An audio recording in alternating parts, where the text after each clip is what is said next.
السلام علیکم رحمۃ اللہ وبرکاتہ۔ محمد بن جعش رضی اللہ عنہ فرماتے ہیں کہ ہم رسول اللہ صلی اللہ علیہ وسلم کے پاس بیٹھے ہوئے تھے۔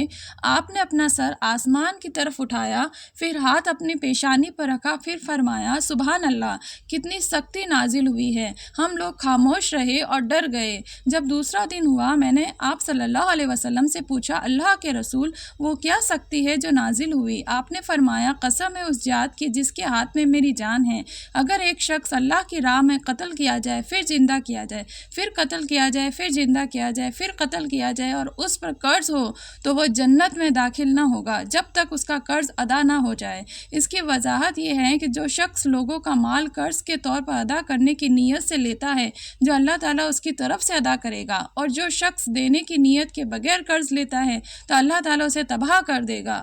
رسول اللہ صلی اللہ علیہ وسلم نے فرمایا، باب جنت کا درمیانی دروازہ ہے، چاہے تم اس دروازے کو ضائع کر دو یا اس کی حفاظت کرو۔ اس کی وضاحت یہ ہے کہ چاہے تم اس دروازے کو ضائع کر دو یا اس کی حفاظت کرو کا مطلب یہ ہے کہ اگر کوئی اپنے والد کے ساتھ بدسلوکی کرتا ہے یا ان کے حقوق کی پرواہ نہیں کرتا تو وہ جنت کا دروازہ ضائع کر رہا ہے، یعنی وہ جنت سے دور ہو سکتا ہے۔ یہ حدیث والدین کی عظمت اور ان کے حقوق کی حفاظت کی اہمیت کو اجاگر کرتی ہے اور ہمیں یاد دلاتی ہے کہ والدین کے ساتھ حسن سلوک دین کی بنیادی تعلیمات میں سے ایک ہے۔ رسول اللہ صلی اللہ علیہ وسلم سے سوال کیا گیا کہ کون سا عمل لوگوں کو باکثرت جنت میں داخل کرے گی، تو آپ صلی اللہ علیہ وسلم نے فرمایا، اللہ کا ڈر، تقوی اور اچھے اخلاق۔ پھر آپ صلی اللہ علیہ وسلم سے اس چیز کے بارے میں سوال کیا گیا جو لوگوں کو باکثرت جہنم میں داخل کرے گی، تو آپ صلی اللہ علیہ وسلم نے فرمایا، زبان اور شرمگاہ یعنی جنا۔ اس کی وضاحت یہ ہے کہ اللہ کا خوف اور اچھے اخلاق جس کے اندر پائے جائے اس سے بہتر شخص کوئی نہیں ہے۔ اسی طرح جو شخص اپنی زبان اور شرمگاہ کی حفاظت نہ کر سکے، اس سے زیادہ بد نصیب کوئی نہیں ہے۔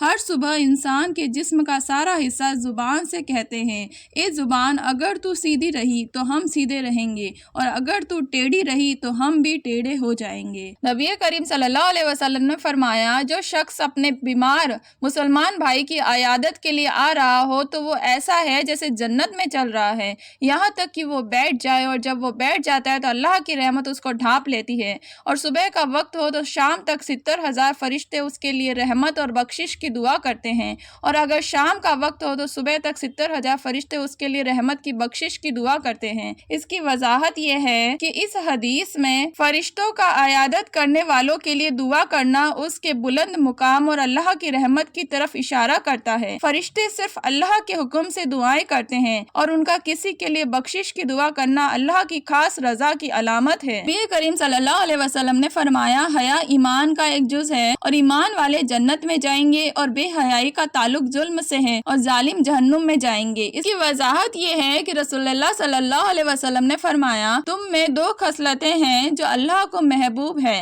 ایک صبر اور دوسری حیا۔ رسول اللہ صلی اللہ علیہ وسلم نے فرمایا، بے حیائی جس چیز میں بھی ہو اس کو عیبدار بنا دے گی، حیا جس چیز میں ہو اسے خوبصورت بنا دے گی۔ اللہ ولا قوت الا باللہ جنت کے دروازے میں سے ایک دروازہ ہے۔ قیس بن سعد بن عبدہ رضی اللہ عنہ سے روایت ہے کہ ان کے والد نے انہیں رسول اللہ صلی اللہ علیہ وسلم کی خدمت کے لیے بھیجا۔ قیس رضی اللہ عنہ کہتے ہیں کہ رسول اللہ صلی اللہ علیہ وسلم میرے پاس ہی سے گزرے اور میں نماز پڑھ چکا تھا۔ آپ صلی اللہ علیہ وسلم اپنے پاؤں سے مجھے ضرب لگائی اور فرمایا، کیا میں تمہیں جنت کے دروازے میں سے کسی دروازے کے بارے میں نہ بتلاؤں؟ لا حول ولا قوت الا باللہ، اللہ کی مدد کے بغیر گناہ سے بچنے کی طاقت اور نیکی کرنے کی قوت نہیں۔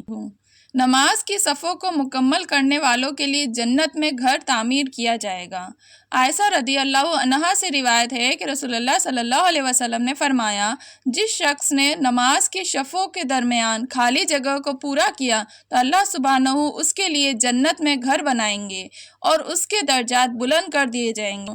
جو شخص اس اذکر کو پڑھے تو ہر کلمے کے بدلے اس کے لیے جنت میں ایک درخت لگا دیا جاتا ہے۔